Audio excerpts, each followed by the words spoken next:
Back in May, the company Northcliff Resources announced that the U.S. Department of Defense is granting it nearly $21 million for the Sisson mine project. It's a proposed tungsten mine that, if developed, would be located in the Upper Nashwaak River area. That's about 60 kilometers northwest of Fredericton. News about financial backing from the American military establishment has provoked indignation in some quarters, including from Wolastoq Elders who oppose the project. Accepting um, funding from Department of Defense, which is a military department, to be clear that they're there to produce and to weaponry, as well as to support the continuum war, and be it in Palestine, be it in Gaza, and those countries that where there's the continuum of genocide occurring. And I am absolutely and totally against anything that would support the United States or Canadian military in their war efforts, especially in light of the fact that's going on in the world when we see what they're doing to Indigenous people in Palestine and other countries over there. It's really a genocide that's happening right under the nose of the world. Earlier this year, I asked Premier Susan Holt for her comment about criticism from Grand Chief Ron Tremblay related to the Sisson mine and the U.S. Department of Defense. Here's part of what she said. I think Grand Chief Tremblay's concerns about the U.S. Department of Defense's role in the Northcliff project are valid. There's conversations we're having right now about the market for minerals, the partners that Canada wants to engage with, and how we move forward in the best way possible in this space. More generally, Premier Holt has been pushing for investment in New Brunswick's mining sector, pointing to untapped supplies of so-called critical minerals. We're in the legislature for Opposition Day in the afternoon, and I'll also be meeting with Northcliff about the Sisson project. When it comes to the critical minerals that can be found here in New Brunswick that are important for the green economy, for the defense economy, and beyond. And many of those undeveloped, ready to be tapped into. So this is things like zinc and copper, manganese, tungsten, molybdenum, indium, things that go in solar panels and touchscreens.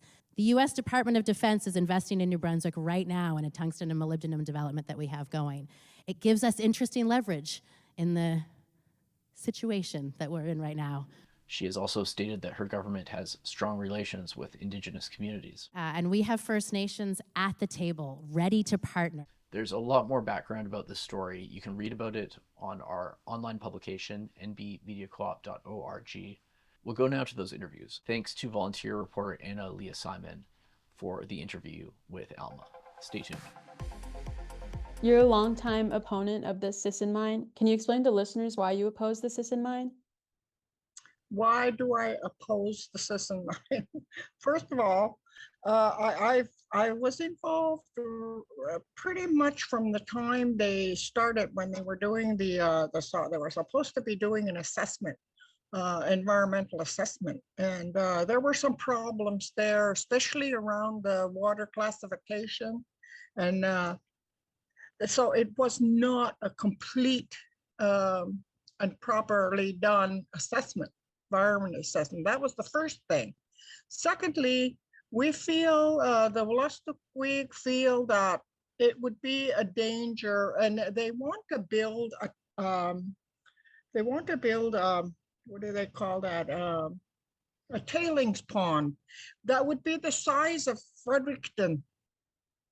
A huge tailings pond where they're going to dump all the poison and toxin. And if that overflows, we would end up with the same kind of a disaster that happened in British Columbia. And the whole of the Nashwaak River would be absolutely contaminated, and nothing would ever grow there again. It would be a disaster. And these companies are noted for doing these kinds of mining disasters and then just leaving, just pull out and leave. And the people that live there are left with the mess to clean up. So That's two reasons. Now, the third now that has come to light is that the American military has just given Northcliff $2 million, $20 to do something with this mine. And when the military is involved, that tells me that the purpose that they want to use this product, whatever it is that they're mining there, for ammunition and for war and turning it into weapons. And I am absolutely and totally against anything that would support the United States or Canadian military in their war efforts, especially in light of the fact that's going on in the world when we see what they're doing to Indigenous people in Palestine and other countries over there. It's really a genocide that's happening right under the nose of the world. And the United States is front row center at supporting that. It wouldn't happen without the United States support. So that's the other reason why I'm totally against this. Not only because it's be very damaging to the environment and the water, and those, we depend on the plants and we depend on the water for survival. And so, yeah, anything, and I am a water protector, a grandmother, and most of my teachings are about how the sacredness of water. And so I have a responsibility to speak out and protect the water, the giver of life. Have you been to the site of the proposed mine? If so, can you describe it? Yes, I have been there many times. I was there when they first wanted to mine up there, and there were people, and I think there's people that are still there that were right just where they wanted to put the tailings pond. They built a couple of buildings, and they had women stationed there to make sure that they didn't get in and go and start mining. That was back when the first time when they wanted to go in there and do the mining. It was Northcliff, the same company. They're out of British Columbia, but they're very tied to the Americans. What does the area look like? It's very beautiful up in there. It's hilly. They found there were they had an archaeological. They were supposed to be teaching Indigenous people how to be archaeologists. And I asked one young fellow, I said, so what did you do? What did you learn anyway? Well, he said, we dug a hole. Well, and then what did you do? Then what did you do? Well, we filled it in. But they found an arrowhead, an arrow point, and they estimated that it was 14,000 years. And somebody, all of a sudden, they said it disappeared. Somebody took it. So I don't know what happened to it. But it was a perfect arrowhead, a point. It was like a point. Yeah. So much for everybody that came out of there, the students, they thought they were archaeologists. And I mean, I do agree that Canada needs to diversify its economy. I agree with that. They should have done it a long time ago.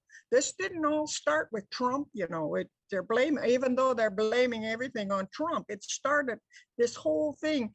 They allowed they allowed the United States an awful deep footprint here in Canada.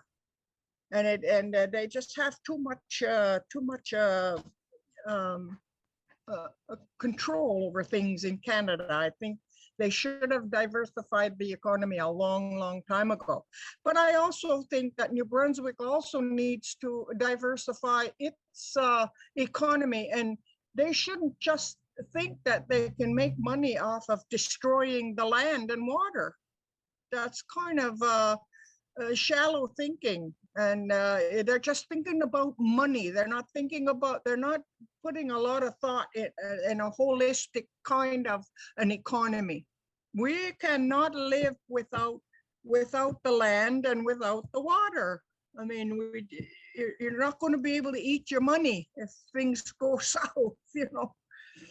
So they need to diversify. I mean, if they do any kind of mining, it needs to be the type of mining that's not going to destroy the environment.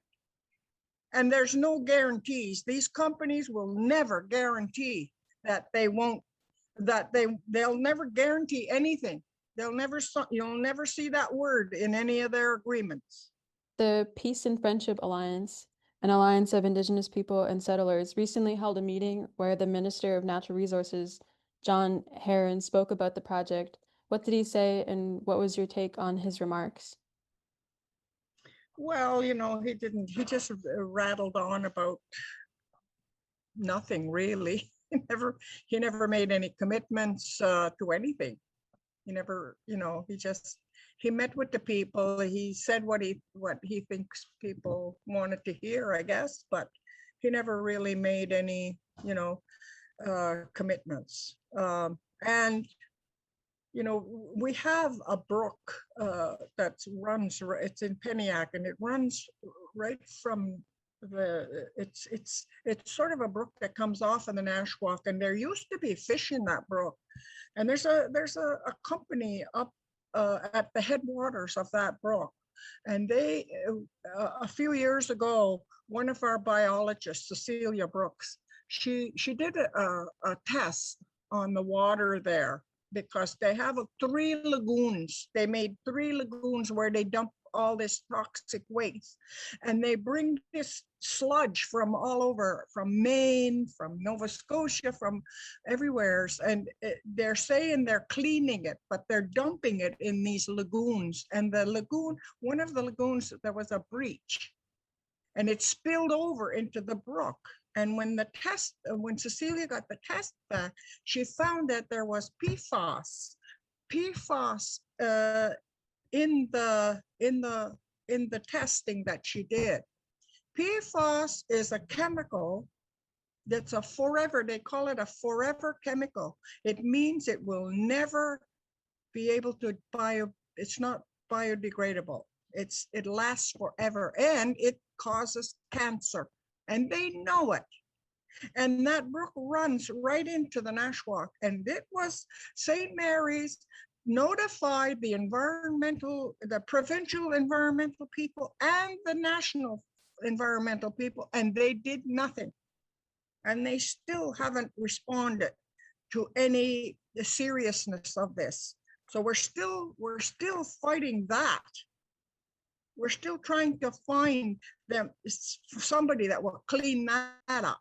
So, you know, and this is just one brook. This is just one incident. So you can just imagine if we have a major catastrophe, such as would happen if the tailings pond breaches, or if it overflows, or any kind of, you know, anything that would damage, that would allow that to just flow into the Nashwaak and destroy that whole river valley.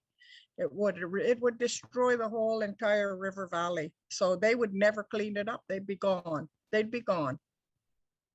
We would be left, and the people that live all along there would be left with the mess. Do you think that if this project goes forward, it will face resistance? I think it will. We're already planning another meeting with the people from the Nashwaak River Valley and the town of Stanley, which is just below. It's a little town that's just below where they want to make the Sisson mine. It's just before the Sisson mine area. Yeah, Stanley. It's called Stanley. And so we're going to be meeting with the people there. They're organized. They have organizations in their communities. So, and some of them have been allies with the Grand Councils, and you know, we want to talk about what can be done, what more could be done. Yeah. What do you think would be the next step? Having meetings with these people and gathering the people, and making sure everybody is notified and aware of what their plans are and so on. That would be the next step, and try to build that alliance and make the alliance stronger. Yeah. Do you have anything else to add? No, nothing really. Just hope everything goes well and everybody stays safe, and people, find some other way to make money. I agree with New Brunswick having an economy. We've said that for years, that we should be, the old elders, I remember the old elders saying we should be living from the land within our own territory. We should be buying things and growing our own food, and supporting an agricultural within our own territory, and taking care of the wildlife, and taking care of the plants. Stop spraying. New Brunswick is saturated with glyphosate and God only knows what else. It's making people sick. They have to stop doing that. If they want to have an economy here, they need to stop poisoning the environment. That's another thing that they should be looking at, instead of getting money from the United States to give to that company to go and dig a huge, great big hole up here in our homeland. Yeah, that's just not acceptable now. Those were all my questions. Thank you for speaking with me today. Okay, you're very welcome.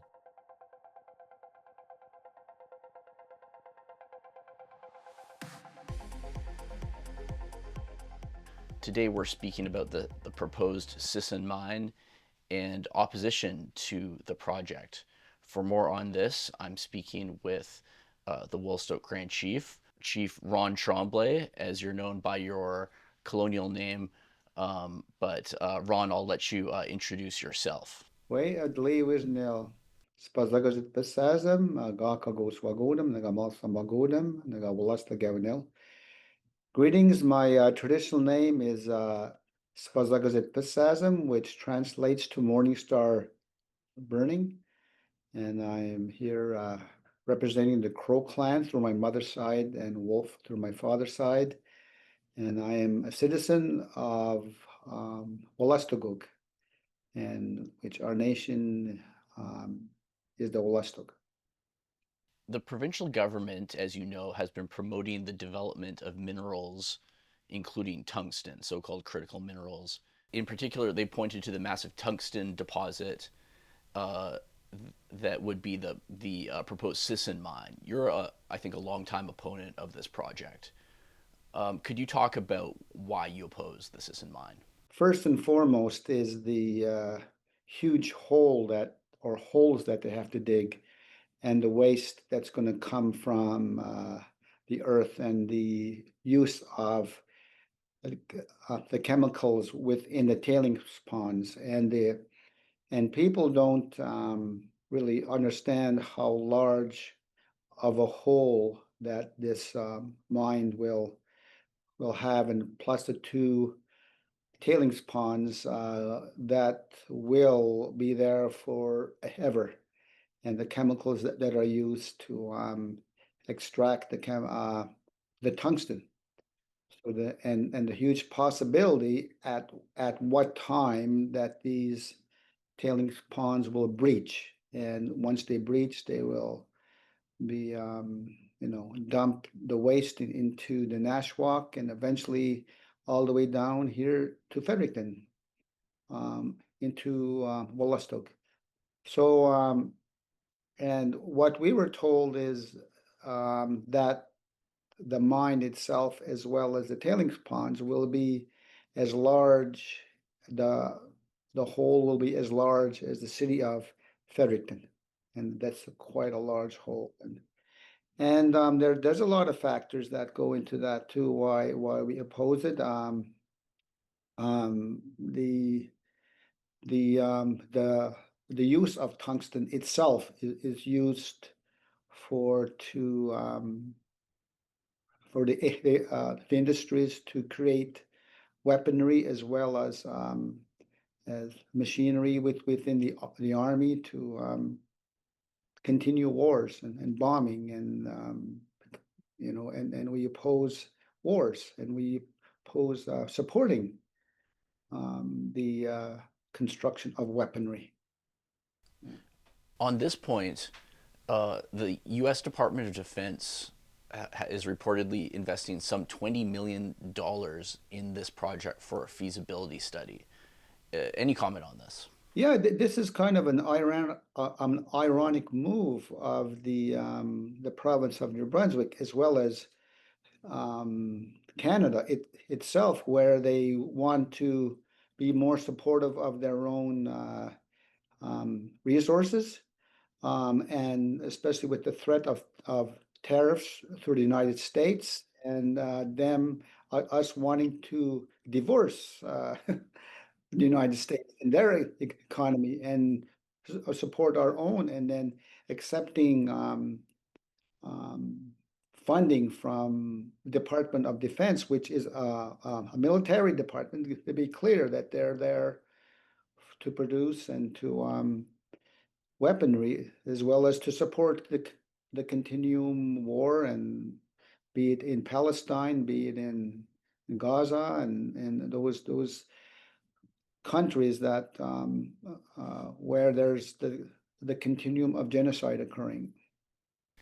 It really is ironic, as you say, because this news that the U.S. Department of Defense was backing this project came out at a time when there's a lot of worry, of course, about the trade war with the U.S., Trump's trade war with the U.S., and also President Trump's threats of even annexing Canada. And in this context, we've heard a lot of talk about, as you say, gaining more economic independence from the United States through speedy development of various resource projects, including critical minerals. And yet it's this American military that's sponsoring this precise project. I don't know. Is there anything you want to add about that? It is quite a remarkable situation, I think. Yeah, it's just I guess it's one of those head scratching situations, and thinking that here the Liberal Party, be it nationally or provincially, wanting to support our own economies, and then teaming up with the U.S. military. That's I don't know. It'd be like getting back with your abusive spouse. Mm-hmm. Now, let's talk about the land itself. Have you been to the site of this proposed mine on the Nashwaak watershed? Yes, I've been there numerous times. In the previous decade, when the Wolastoq grandmothers were out there living on the land, and as well as one of the grandmother's sons were there, and we went to go help and build two facilities there, homes, and we took up food and helped them to develop a garden up there, and so on. Yeah, we were very, very supportive at the time, as well as a lot of people from the surrounding areas were there, and the allies through the Peace and Friendship Alliance group were there and helping and support. And yeah, and we've done a lot of ceremonies. We actually built a longhouse there, structure probably 7, 8 years ago. So yeah, so we put our physical bodies there to help support, as well as done a lot of ceremony there, and ask, and it's strange because when we drove up there, there was very little signs of wildlife around. We'd never heard very many birds or even small game, be it chipmunks or squirrels and stuff, and it was kind of sad not hearing them, and because they were already starting to cut and started to make roads and so on. So we have like allies that live up and around there that's been notifying us as all the I guess the progress in the cutting and the preparation. Has the provincial government indicated at all that it will consult with the Wolastoq Grand Council on this issue and I don't know, acknowledge the traditional leadership in this regard at all? Well, approximately a month and a half ago, I received a letter back from the Premier's office, and because we put forward our concerns about, resource development within our homeland, be it mining or whatever. So anyway, we did meet with the Premier and two ministers, Minister Sisson of Indigenous Affairs and the Natural Resource Minister John Herron. And we met for around an hour and a half in the Premier's her office, and we put forward our concerns, and the grandmothers voiced very directly and assertively what our concerns were, and they did write a lot of things down. I don't know if they heard us, but hopefully they did. They had present also a young man named Matt, who was their policy person, and he was documenting everything we said. So we kind of schooled them in what and who the Grand Council were and what our position was, and also what our authority was, and so on. So we did, and there was feedback, and then and in fact, in the letter that I received back from the office of Minister or Premier Holt, it had stated in the letter that I and the Grand Council should go through the 6 band elected chiefs to get an update on any consultation. So one of the grandmothers had mentioned that in the meeting that the band elected chiefs do not represent the Grand Council, nor they represent all people, whoever don't choose to be part of that system. So Premier Holt didn't know exactly what she was talking about when she referred to the letter that was sent back to me. So but the letter was signed by the Premier. So she must not have read the whole letter when she signed it, because it stated at the bottom, or the conclusion part of the letter, it stated that we as the Grand Council need to go through the 6 band elected chiefs for any consideration of consultation. But we made it clear at that meeting that the Grand Council is a sovereign body, that we do not receive any funding from any provincial or federal or any institutions to support our governance. So we stand alone, and that we, as I said, we're sovereign, so they cannot control us or threaten us to hold any funding back for future considerations and so on. So that was heard, and then they, the two ministers, Minister Sisson and Mr. Herron, and also the Premier heard us very loud and clear that. So I don't know if they promised us, but they did guarantee, I guess it is a sort of a promise, that they will invite us to tables in future considerations when it comes down to consultation. And we were very clear that that we will determine what is true consultation.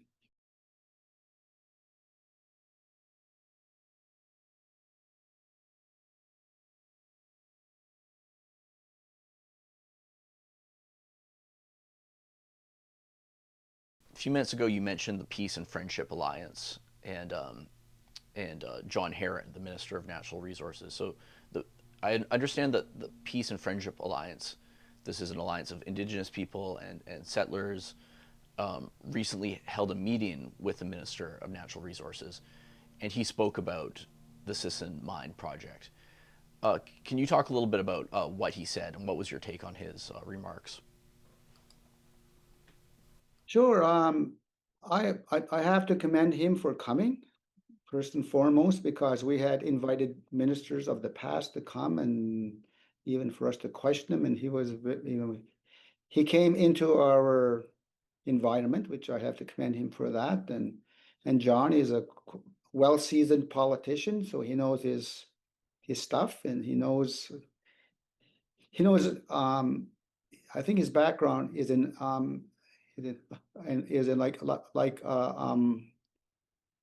I think economics, I believe. So he sounded like a businessman, which is very typical of a person who had that background. So he knew, he was well versed before he came. So the questions that was posed to him, he answered them in a long version. I guess the album version rather than the 45 version, but he was quite thorough in responding. He was very truthful. I have to commend him for that. But he's a politician, and he is. So how he responded was, how the province wanted to make money. That's the bottom line, and we have resources, and they wanted to make money. And there was a question about the position of Indigenous people and what rights we have. And he clearly stated at one of his responses that we don't have a veto, that Indigenous people do not have veto power. So I reminded him of the United Nations Rights on Indigenous People and the Truth and Reconciliation Calls to Action. And I said, according to those two documents, is that we do have a right to say no and to appeal, and we do have a right to our own way of governance, be it a traditional way, or if we want to even adopt the chief and council way in our communities, but we as Indigenous people have a right to choose. So we clearly stated that, and but he stood his ground. He said, well, how the province is moving forward is that we don't have veto, but we do have a right to oppose and to submit any written documents and proof why we oppose, and then the possibilities of what could happen if that mine goes through. I heard that he also said something to the effect of minerals are our sacred sons and daughters, or something to that effect. Yeah, that was a little scary. I think he was trying to use our language, because we always consider the earth as being sacred, and everything within the earth and above the earth as being sacred. I think he tried to use that, I guess, that parable in how we phrase the earth, and that was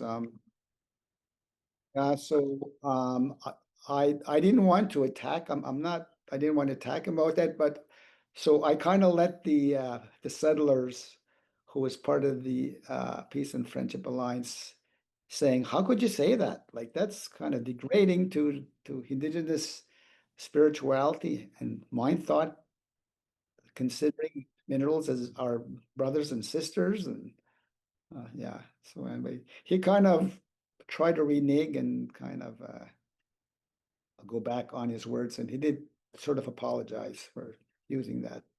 And as this company behind the Sisson mine tries to proceed with construction, do you expect that they'll meet resistance?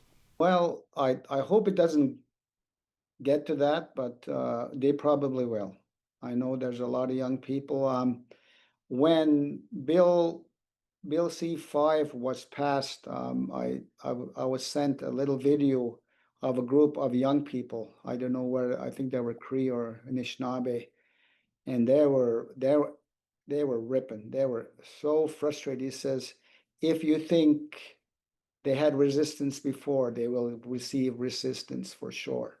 Now, when they lift all those environmental conditions and so on, is that they will receive resistance. So I hope it doesn't get to that. I hope that the province and whoever does the assessment see that this is not going to be profitable.